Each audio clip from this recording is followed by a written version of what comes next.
Aren't you going to become a Hashira?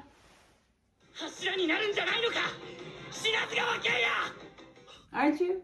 Aren't you? Hey guys, Osonande here, and I'm back with another episode of Demon Slayer. Last week, our team was in 3 different places. Muichiro fighting Gyokko, or trying to. Mitsuri is off saving the swordsmiths from Gyokko's creatures. We ended this episode with Tanjiro performing the Sun Halo Dragon and taking out 3 of Hantango's clones. He went off to find the 4th demon. That's when he spots Genya, who has now turned into a demon-looking human-like creature.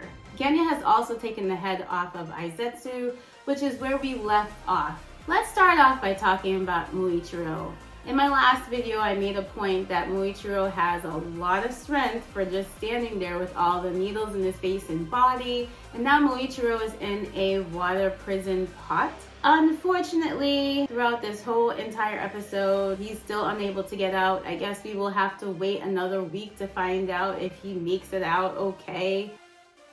Well, hang in there, Muichiro, one more week. We don't even see Mitsuri in this episode. I'm not even gonna comment. Mitsuri was nowhere to be found. I don't know where she's at. I'm just gonna leave it there. Gosh. So this episode is centered around Genya and basically his backstory. Throughout his life, Genya has felt inadequate and he tried his best to become a demon slayer and eventually a Hashira in order to make his brother proud of him. The first time we were able to see where Genya came from and his story. So if you haven't read the manga, this will be the first time that you will be introduced to what happened to him as a child. We'll get to that in a moment. Nezuko is still pinned down at the beginning of the episode. Tanjiro frees her. And they realize the demons are not dead. They are going to regenerate. He's got to figure out what it is that is going to put an end to Hantango and his clones. He's sniffing around trying to find it when he realizes there is an actual 5th demon out there. Due to his sense of smell, he uncovers that the demon is not too far away. He's kind of hiding in the bushes. Sekido regenerates and he's like, oh my gosh, I gotta handle Sekido. He's yelling at Genya. Genya's running.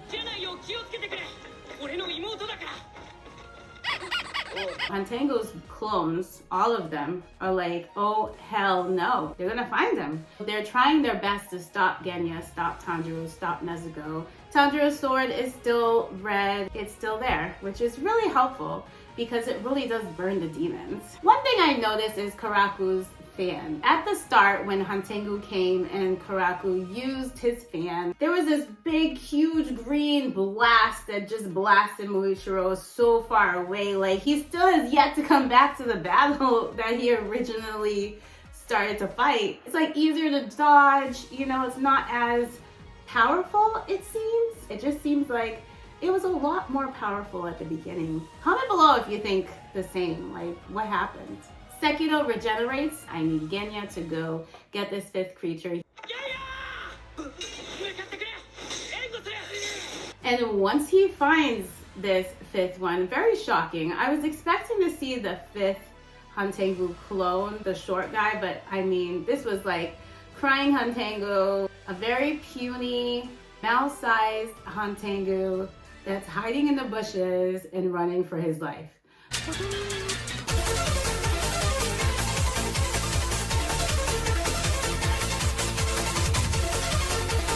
But the thing about him is no matter what Genya did, he was not able to take this dude's head off. His freaking sword breaks in half. He's so little. How can he be so scared if he's this strong? Luckily, Genya got a gun, so he takes out his gun and tries to blast him.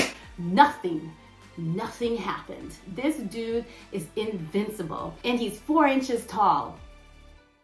4. Indestructible. After Genya shoots him, he doesn't have a second to recover because Sekido is behind him, about to take his head off. You know how they do in anime in slow motion, he got all this time to think about his backstory and everything. So they cut to the backstory while his staff is coming down towards Genya's head, and we find out everything about his life, his mom and his dad, all of his siblings. What a tragic, tragic backstory.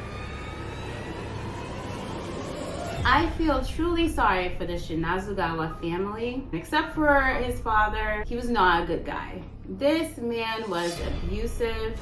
He abused their mom. She protected her children from him by shielding them with her body. Unfortunately for the father and fortunate for the family, he was taken out by some random person who had enough of his BS, pretty much. Sanemi told Genya it was up to them to take care of the family now. Genya's mom, she was gone, she didn't come back. Sanemi went out to try to find her. The other siblings wake up and Genya is consoling them.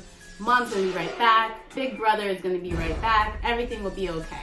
When there's a knock at the door. Of course, the most natural thing for his siblings to do is to run to the door thinking it's their mom. It was. It was.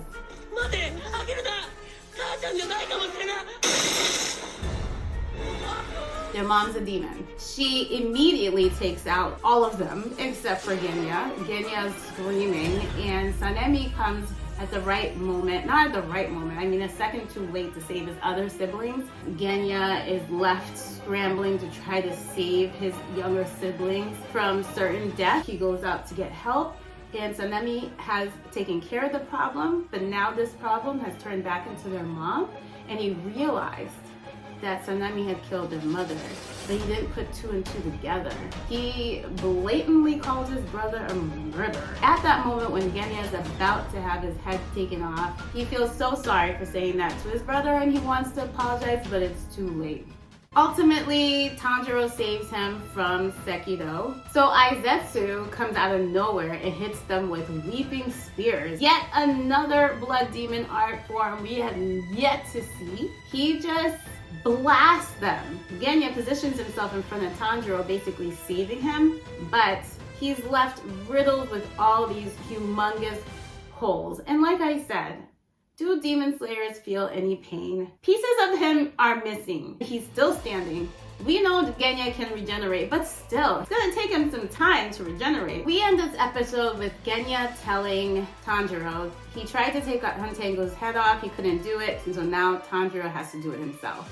So that's where we left off. He's gearing up, he's ready to slash Huntango, and the episode cuts.